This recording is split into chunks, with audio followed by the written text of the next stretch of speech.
its wings.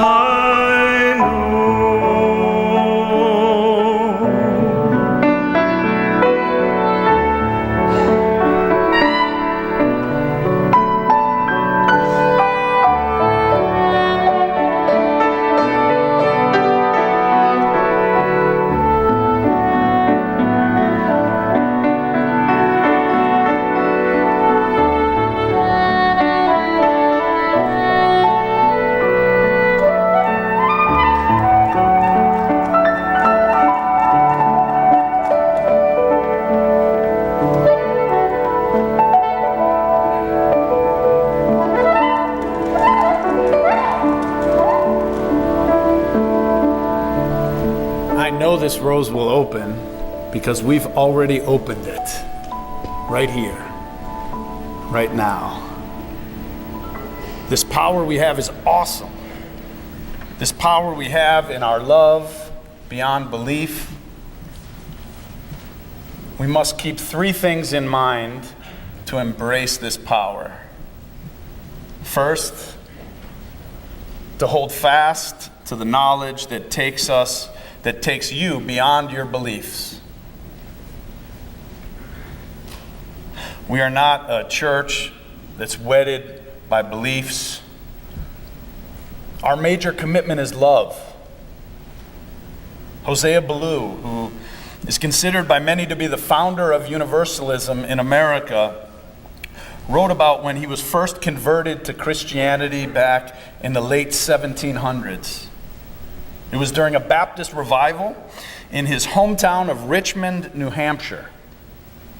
The only problem he had was that he wasn't as fearful of God as it seemed that he was supposed to be.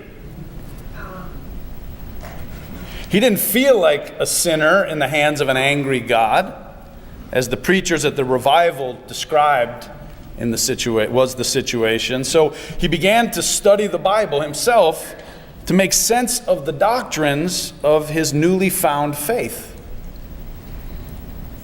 His mind became troubled anew because it seemed to him that nothing in the Bible supported belief in the doctrines that he was supposed to espouse.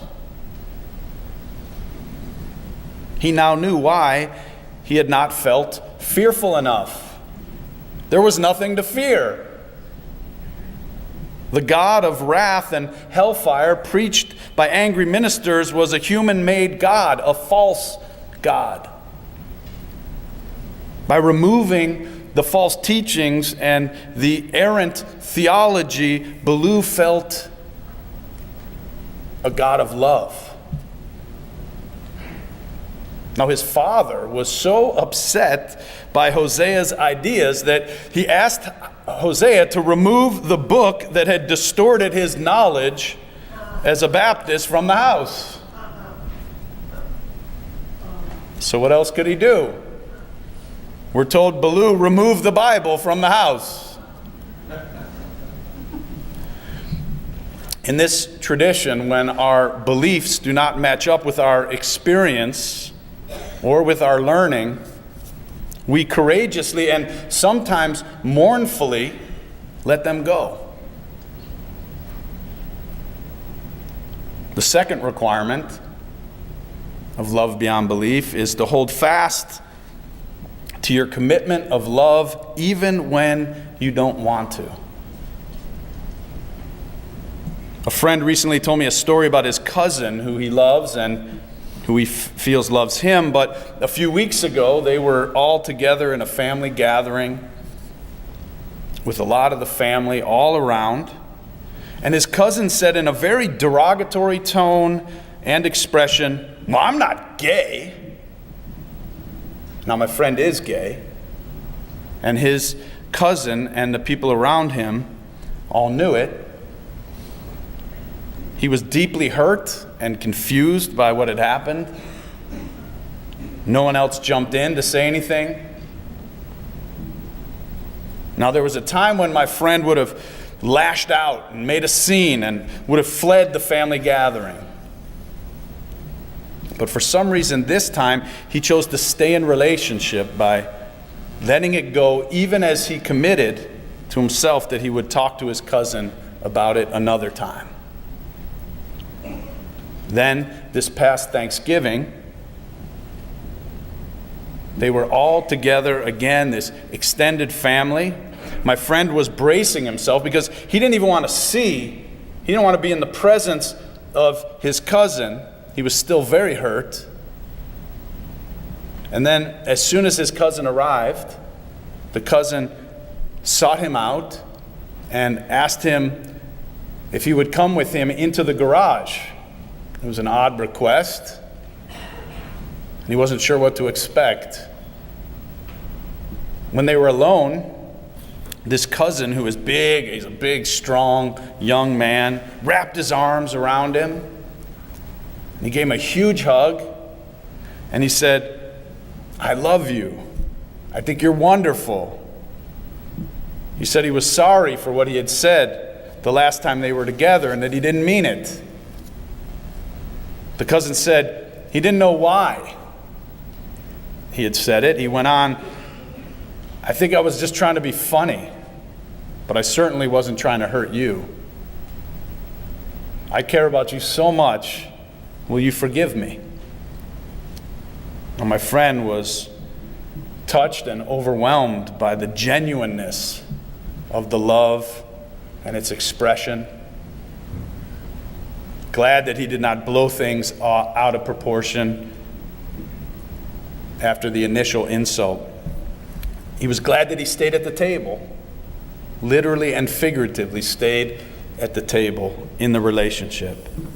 And that's an important part of the tradition of loving beyond belief. It requires us to stay at the table and refuse to hate. It's a commitment to love even when we don't want to. We do it because we've experienced how love transforms hearts and society. And the third thing is that in love beyond belief, you're called to know that you are loved even when you feel lost and alone. Buddhist teacher Pema Chodron tells a story of a woman who was dying. She was alone and very bitter. She had never been a very happy person.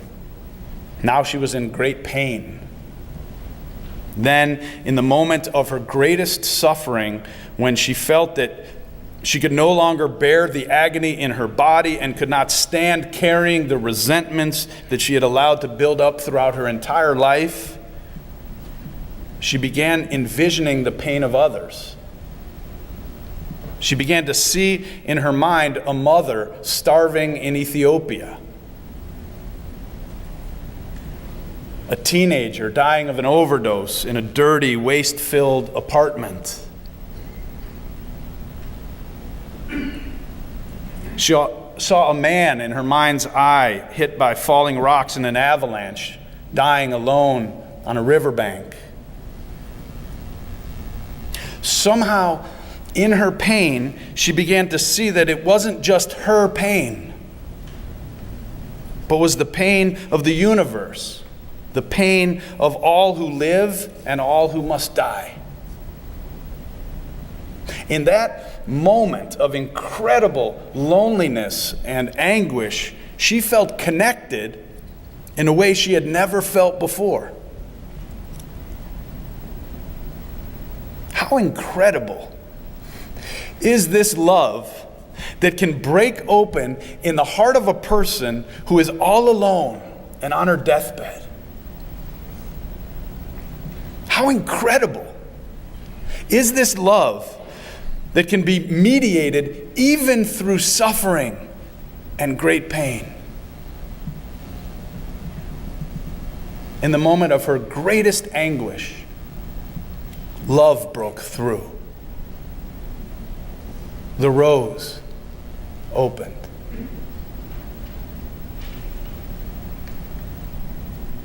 reminding us that even in our loneliest and most alienating experiences, we are still and always connected. There is love even when we feel most alone.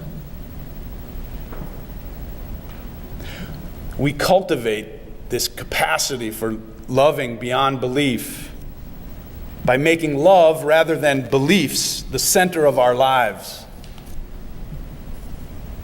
That's why here in this church, we're given the freedom to question our beliefs and are given knowledge and experiences with which to test the things that we might believe.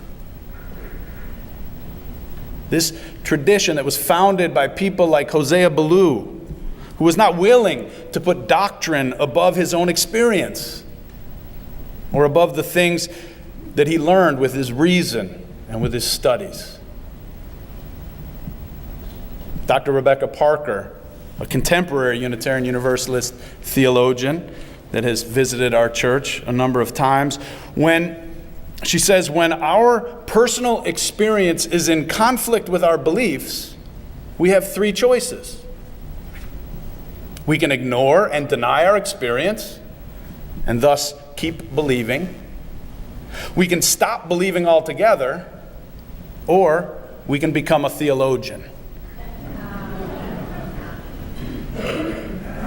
In this place, we carry on a tradition of people whose theology begins with our personal experience. Having experienced the transforming power of love, we refuse to believe anything that will keep us from loving others. It's not always easy, because others hurt us sometimes, even our relatives. Making comments at a family gathering that seem to demean or deny who we are or what we value. But with love beyond belief, we strive to live up to the call that nothing you do can make me hate you. Nothing you do can make me hate you. As the Reverend Dr. Tandeyaka, our visiting theologian this week, said in her remarks on Wednesday night, I may not always like you, but I refuse to stop loving you. Even the torch-bearing white supremacists. Here at All Souls, we come together in all of our differences. We welcome everyone, not because it's politically correct or fashionable, certainly not because it's easy, but because we refuse to say that anyone is unworthy of love. Here, as long as we and others are safe, we covenant to stay at the table even with those with whom we disagree. All Souls is a place where we can call or come when we feel lost and alone and know that we'll be cared for and loved no matter what we believe or don't believe. A place where we breathe together, where we sing together, where we become one together as we breathe in and breathe out. Join me. Breathe in and breathe out, and breathe in and breathe out. Here we are. The opening rose is our heart. The opening rose is our mind. The opening rose is our soul. Hope is here. The rose is open. Blessed be.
We're so happy you're visiting with us online today. We love connecting with people all across the country and around the world, sharing our powerful message of love beyond belief. There's something new happening here. You can now join All Souls as a virtual member. Our virtual membership is designed for friends who live outside of Tulsa, Oklahoma, and who want to engage with All Souls in a meaningful way. You can be part of an expanding family, a global family really, wherever you are. If you live in Oklahoma, Ohio, or Orange County, California, Canada, or Cameroon. By becoming a virtual member, you'll be able to deepen your connections with members and friends here in Tulsa and with members wherever you are. Each week, you'll receive special All Souls content tailored for you, our virtual members. Virtual members have access to pastoral care, to personal prayers, and also receive invitations to exclusive web events. You can learn more, and if you're ready, you can become a virtual member today by visiting allsoulschurch.org/virtual membership. We're grateful our ministries are having a positive impact on your life, and we want to share the good news of love beyond belief with more and more people. So no matter what, we need your support to keep this ministry growing and thriving, so please consider making a gift today. You can do so by texting LOVEBB for Love Beyond Belief to 73256, or simply visit our website. You are a blessing in our lives. May you be blessed and be a blessing.